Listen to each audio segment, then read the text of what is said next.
If you listen and watch what this former commissioner from Rivers State said in this particular video, for me, I believe what he said 100%.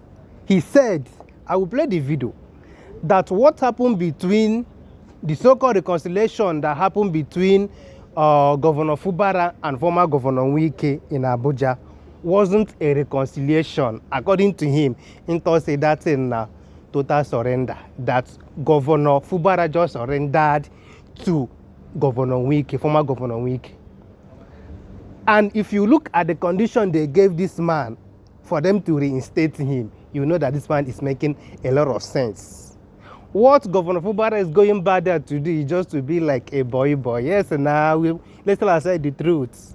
In fact, I was inheriting to him to go back there and becomes a boy like that. You get the point. But just watch the video. Watch the video, guys. Well, we were aroused to the fact that peace has been brokered by the president yesterday evening, and that there is now reconciliation between the warring parties in the political in Gov State for over a year.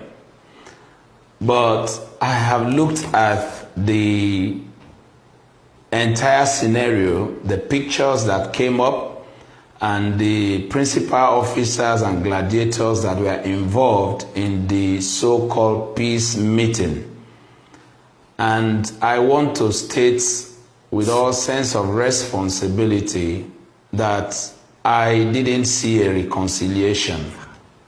I saw a surrender. You don't talk about peace when you are not talking about equity. You cannot talk about peace when you are not talking about fairness. A meeting with Mr. President, a meeting with the assembly members who are on the side of the FCT minister, and yet you saw only Governor Fubara, no person coming from that side. All the stakeholders are stakeholders that were on the side of the FCT minister. And so the conclusion is that Fubara went as a man. He went there singly, because if he carried the interest of the people and the embodiment of the desires of Rivers State, then we should have rather seen a more balanced delegation where you now talk about reconciliation and peace. And so I believe that was a surrender and not a reconciliation.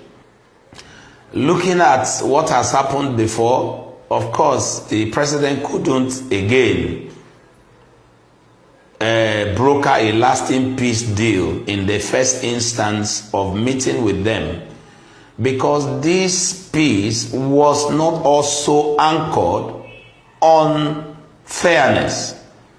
Until there is equality, until there is justice, sustainable and lasting peace cannot be said to have been achieved.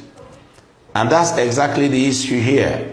Because first of all, what was the reason for the disagreement? It was about managing the state politically and economically. Governor Fubara has voiced this in so many places. It was about pushing a man to kowtow to the desire of a single person. And today, if all that is in the reconciliation is for everyone to go back and bow before the same man, and then it means we have returned to status quo. And so that cannot bring peace. Rivers State is a whole bunch of people with various desires and inclinations. And if you want to bring peace to such a family, every person's interest must be taken into account. You see, this man just took time to explain what really happened in this so-called reconciliation things. As it stands now, Rivers State is in the hand of one man, and whatever that particular man said is what will happen in Rivers State. And they're telling us that we are in democracy, that an elected governor don't have a say in his own states. Which kind democracy are they talking about itself? Again, Wesha, congratulations to the Rivers people. When I don't enter by me, we move regardless.